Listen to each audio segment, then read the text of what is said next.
Hi everybody, Della here, and today I'd like to introduce you to my new product, Natural Glass.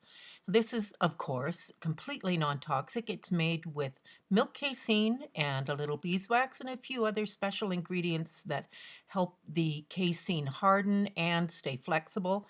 It's completely archival and you can use it on pretty much any media you choose. Now right now I'm going to paint a little bit onto this glass pitcher so you can see how self-leveling it is and how easily it goes on and how clear it is once it's dried. You see, we're losing all of the brush marks there, and in a moment, there it is. It's dry, which takes about 10, 15, 20 minutes depending on your ambient humidity. It's clear and hard, and it feels dry to the touch. Now here I've taken some soft pastel. I fixed the parts on the right side with Degas fixative so it wouldn't smudge when I applied the natural glass. And over on the left, it's unfixed. So when I apply the natural glass, I can get the pastel to move and make beautiful tinted layers which can be reworked. Of course, you can continue to add pastel. And you can layer over all your colors and get really magnificent effects. Look at that. It dries to a semi-gloss kind of satin finish, depending on how thick it is, and it's very, very durable and dry to the touch. And no, you don't need to frame under glass after you've done this.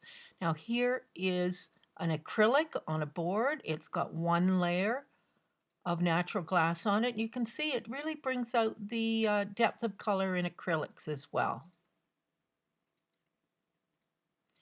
Here's a little collage I made for this demo, and I've got a lot of natural glass underneath. I'm just going to paint a little bit more on top, and you can see how thickly it is holding these little cutouts on, and dries in about 20 minutes to a very, very hard, dry finish. And my favorite last is watercolor. When you paint this on a watercolor, it seems to restore the colors back to how they looked when the paint was wet. So here's one layer of natural glass. It's not very shiny, but you can see it really just adds a subtle depth to it. Let's put another coat of natural glass on and just see how that looks. It doesn't smudge or reactivate the paint unless you really, really get it wet and then continue to rework the same area. So it feels very, very dry to the touch, and you can see how much it has improved the depth of the color there compared to the right-hand side. It's very glossy once you get two coats on, and it's very dry to the touch, which is nice because it doesn't stick. They don't stick one to the other. So you don't need glassine in between your layers. And this is fun. Here is natural glass.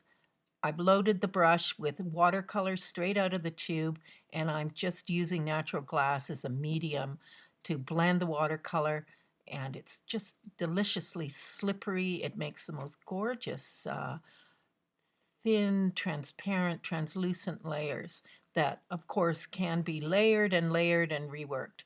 Here's some turquoise I'm going to paint on, layer that in, and once that's dry, I'm going to go back into that with some more of the aqua,